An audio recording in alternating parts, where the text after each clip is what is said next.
তো প্রথমে মা তেলটাকে গরম করে নিচ্ছে, তারপরে কিন্তু মাছগুলো মা ভেজে নেবে।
বন্ধুরা, এর মধ্যে দিলাম প্রথমে পেঁয়াজ, তারপরে টমেটো দিলাম, দেখলেন, আর আদা রসুন পেঁয়াজ, হলুদ গুঁড়ো, লঙ্কা গুঁড়ো আর নুন দিয়ে কষাতে আছে।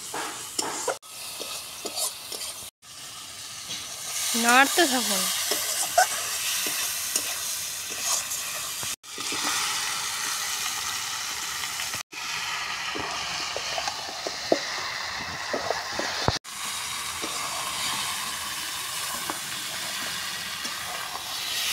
কাঁচার আলুগুলো দিয়ে দিলাম, এবার ভালো করে কষাতে থাকবে।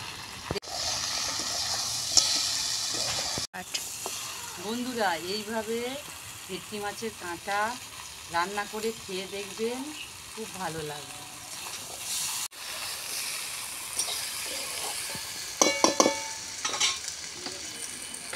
বন্ধুরা, এবার একটু জল দিয়ে দেবো কাঁটাটা সিদ্ধ হওয়ার জন্যে।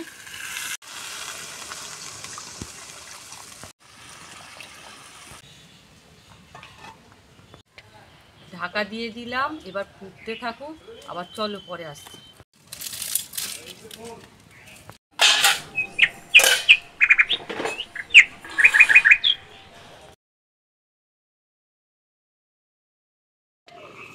তরকারিটা ফুটছে বন্ধুরা, এবার ফাইনাল লুকটা আপনাদের সামনে আনছি।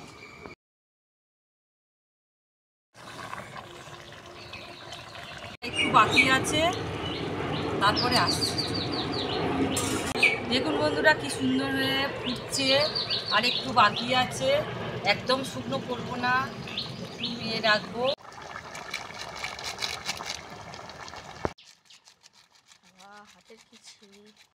ঠিক আছে, হাতের ছবি। গরম মশলা দিয়ে দিলাম, এবার লাবিয়ে নেবো একটু পরে। কারা কারা ভেটকি মাছের কাঁটা খেতে ভালোবাসেন অবশ্যই কমেন্টে জানাবেন। ভাতটা বসিয়ে দিয়েছি, চলুন ভাতটা হতে থাক। টিভি মারতে হয়, তার সাথে আবার ইয়ে মারতে হয়েছে, দড়ি মারতে হয়েছে।